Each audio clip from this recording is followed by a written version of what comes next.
Bismillahirrahmanirrahim. Assalamualaikum warahmatullahi wabarakatuh. Alhamdulillah, hari ini bertemu lagi dengan Miss Puji. Hari ini kita akan membahas tentang kewajiban anak di rumah, ya, dan akibat dari bila tidak melakukan kewajiban di rumah. Oke. Pertemuan sebelumnya kita sudah membahas hak anak di rumah ya nak. Sekarang kelanjutan dari materi tersebut. Tujuan pembelajaran hari ini adalah diharapkan kalian mampu menyebutkan pengertian kewajiban ya. Dan kalian mampu menyebutkan contoh kewajiban di rumah. Serta kalian memahami akibat dari tidak melakukan kewajiban di rumah. Oke nak, before we study, let's say basmalah. Bismillahirrahmanirrahim. Rabbi zidni ilman warzuqni fahman. Ya Allah, berilah aku ilmu dan pemahaman yang baik. Manjada wajada. Mari kita saksikan video berikut ini. Oke, teman-teman, di sini ada yang masih ingat tidak ya? Hak itu apa sih? Lalu kewajiban itu apa ya, teman-teman? Oke, hak adalah segala sesuatu yang layak dan pantas diterima dan dimiliki. Sedangkan kewajiban adalah segala sesuatu yang harus dikerjakan dengan penuh tanggung jawab. Nah, hak dan kewajiban harus dilaksanakan secara seimbang ya, teman-teman. Kita tidak boleh menuntut hak, sementara kewajiban-kewajiban kita tinggalkan, ataupun sebaliknya. Oke, teman-teman, pelaksanaan hak dan kewajiban dapat kita temui di mana saja. Contohnya adalah di rumah. Nah, rumah itu merupakan tempat ternyaman untuk berkumpul, saling bertukar pikiran, dan lain-lain. Nah, apabila hak dan kewajiban di rumah kita laksanakan dengan baik, maka akan tercipta keluarga dan rumah yang nyaman dan harmonis.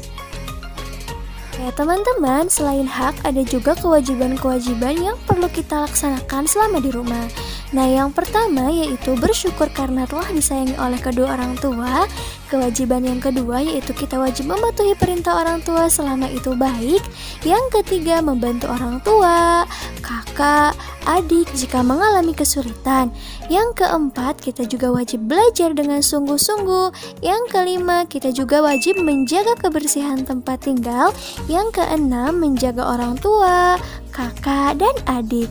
Yang ketujuh, membantu pekerjaan rumah tangga seperti menyapu, menyiram tanaman, mencuci piring, dan lain sebagainya.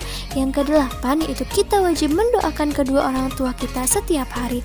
Dan masih banyak lagi kewajiban-kewajiban yang perlu kita laksanakan di rumah. Gak ada kewajiban-kewajiban yang harus kita lakukan terhadap pakaian. Yang pertama, kita wajib bersyukur karena sudah memiliki pakaian ya teman-teman. Kewajiban yang kedua, kita wajib merawat pakaian. Yang ketiga, kita wajib memakai pakaian dengan hati-hati. Yang keempat, menjaga pakaian agar tidak cepat rusak dan kotor. Yang kelima, mengenakan pakaian yang menutup aurat. Yang keenam, mengenakan pakaian yang sesuai dengan kebutuhan. Yang ketujuh, tidak mengenakan pakaian yang tipis dan menerawang. Yang kedelapan, mengenakan pakaian yang tidak ketat.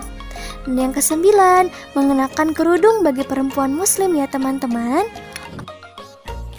Oke, selain pakaian, tubuh juga perlu kita rawat loh teman-teman. Nah, ada hak dan kewajiban berkaitan dengan tubuh kita. Nah, hak berkaitan dengan tubuh kita yang pertama, kita berhak mendapatkan tubuh yang sehat. Nah, bagaimana kewajibannya untuk mendapatkan tubuh yang sehat?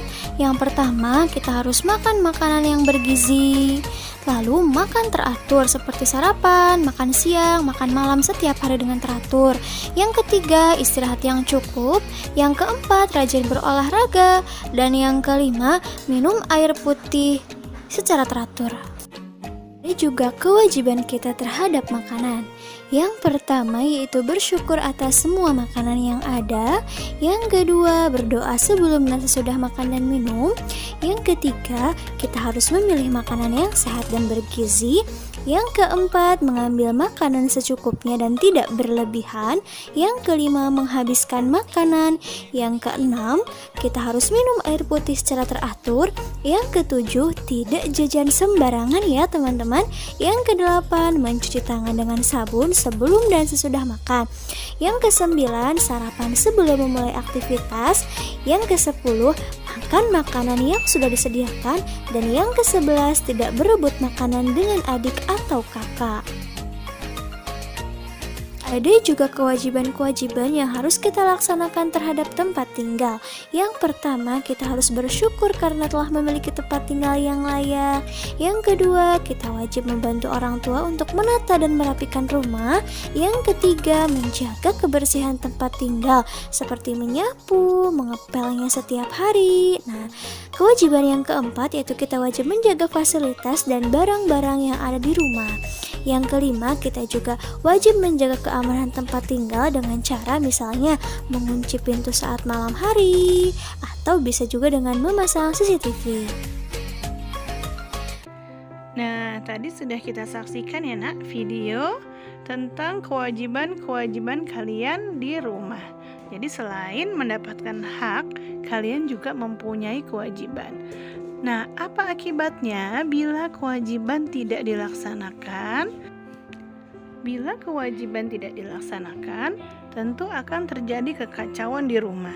Misalnya, bila kalian selesai bermain, kewajiban kalian adalah membereskan kembali mainan. Tetapi bila kalian tidak melaksanakan, mainan tersebut akan berantakan di rumah. Mainan yang berantakan bisa mengakibatkan terinjak oleh adik, atau oleh kalian sendiri. Akibatnya adik atau kalian akan merasa sakit dan rumah terlihat tidak rapi. Ya, itu hanya salah satu contohnya. Banyak lagi kewajiban yang lain bila tidak dilaksanakan maka akan terjadi kekacauan. Demikian materi kita hari ini tentang kewajiban di rumah dan akibat tidak melaksanakan kewajiban.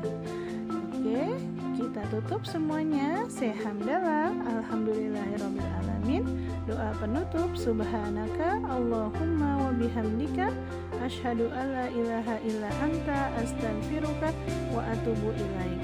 Wassalamualaikum warahmatullahi wabarakatuh.